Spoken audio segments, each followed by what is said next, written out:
नमस्कार, स्वागत छ सिम नेपाल युट्युब च्यानलमा। म चाहिँ विगत लामो समयदेखि लगभग 2-3 वर्ष अगाडिदेखि नै युट्युब च्यानल चाहिँ चलाउँदै आइरहेको छु।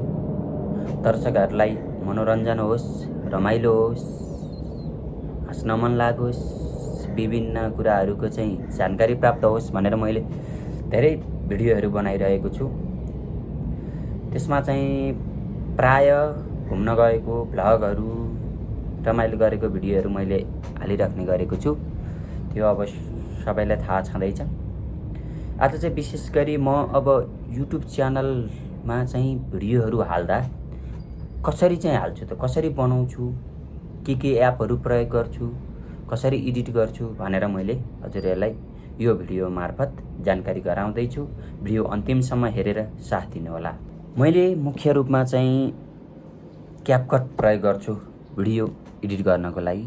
त्यसैबाट एनिमेसनहरू हाल्छु, ओभरलेहरू हालेर भिडियोलाई आकर्षक बनाउने गर्छु।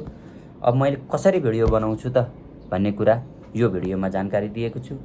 सुरुमा क्यापकटमा जानुहोस्।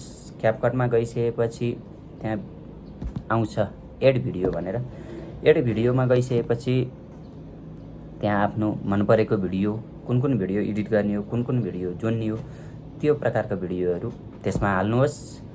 हालिसकेपछि त्यो भिडियो लामो छ भने छोटो बनाउन पनि मिल्छ, छोटो छ भने लामो बनाउन पनि मिल्छ। त्यसमा चाहिँ नि स्प्लिट भन्ने हुन्छ अप्सन, त्यसमा गएर चाहिँ भिडियो काट्न मिल्छ अथवा त्यहीँबाट पनि घटाउन मिल्छ।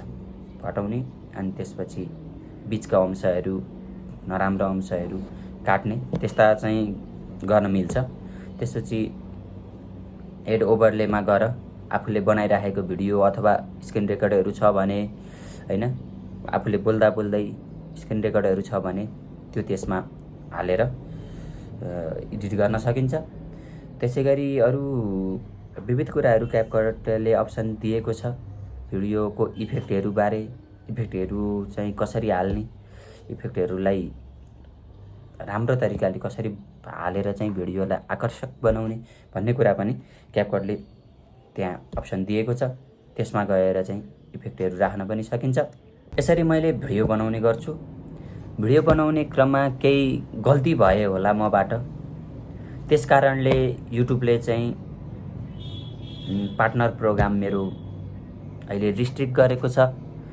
त्यही कारण मैले यो भिडियो बनाइरहेको छु। युट्युब टिम सपोर्टलाई चाहिँ म के आग्रह गर्न चाहन्छु भन्दा, मैले आफैले मेहनत गरेर भिडियोहरू, भ्लगहरू बनाएर आफैले एडिट गरेर जानकारीमूलक भिडियोहरू मैले दर्शकलाई दिने गरेको छु।